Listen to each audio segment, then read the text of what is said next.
Čaute, dneska letám Maroplace a dneska si dáme 20 faktov o T-Crew Motorfest.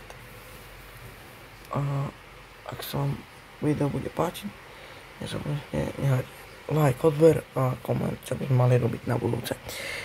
Takže prvý. Hra bola vydaná, vyrobilo ju štúdio Ubisoft, Ivory Tower. Druhý fakt. Hra bola vydaná 14. septembra 2023. Platformy, ktoré podporuje táto hra, je na PlayStation 4, PlayStation 5, Windows, Xbox One a Xbox Series XS. Štvrtý. Je to racing pretekárska hra s otvoreným svetom. OK. 5. Dá sa hrať single player, ale dá sa aj multiplayer. Ale na multiplayer potrebujete kúpiť členstvo. Takže tak. 6. Na online. Takže hranie vyžaduje sa z PS Plus pre online hranie. To som vravel. 7. Počet hráčov, ktorí vedia online hrať, až 32, z online s PS Plusom 8. Podporuje ovládača vibrácie, adaptívne spúšte sú podporované ovládačom DualSense, ale aj DualSense, a je to DualSense tuto, takže na štvorku Max sa volá, ale podporuje to na štvorku, takže tak. 8. Hra sa odohráva v zmenšenej verzii Havajských ostrovov o Mau 10. Téma hry. Hra je tematická, zameraná na festival, ktorý slúži ako hlavná oblasť pre prístup k rôznym udalostiam a hra je podobná ako séria Forza Horizon. 11. Ostrov Mau bol pridaný ako bezplatné DLC v novembri 2024. Vozidlá, herné režimy. OK. 12. Počet vozidiel. Hra ponúka viac ako 700 modelov vozidiel od viac ako 50 výrobcov. Áno, to je pravda. 13. Vozidla okrem aut môžu hráči ovládať lietadla a lode, čo sa pravdepodobne Forza Horizon nedá. 14. Playlist série tematických udalostí a vedľajších aktivít a víziev ponúka viac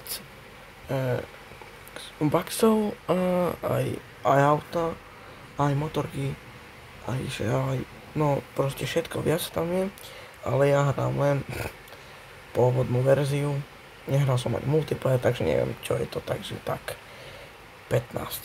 Multiplayer Grand Race, dlhá závodná súťaž s približne 28 hráčmi, online rozdeleným do 3 sekcií podľa úrovne.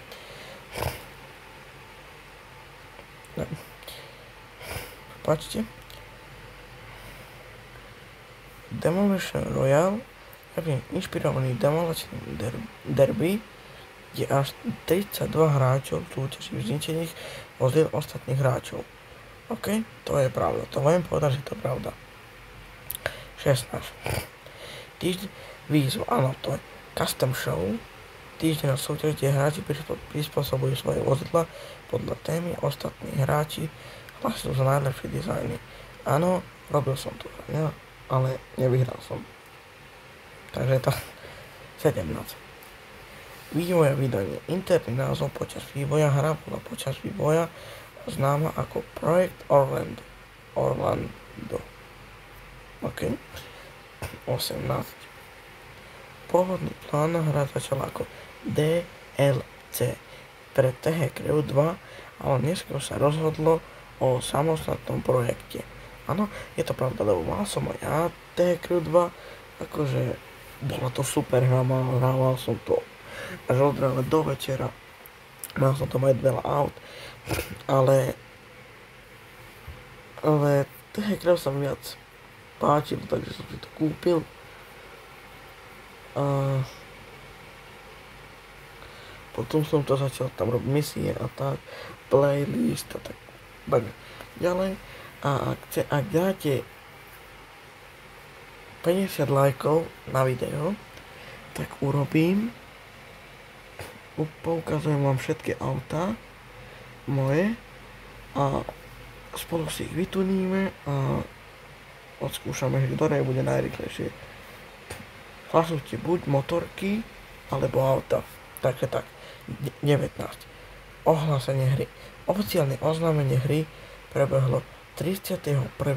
januára 2023. Áno, je to pravda. A potom naposledy 20 faktov.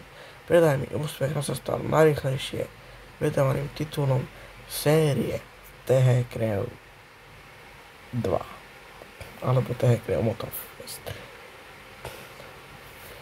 Takže ak sa vám videjko páčilo, nezabudnite dať like, odber a my sa vidíme pri ďalšom videjku. Čau.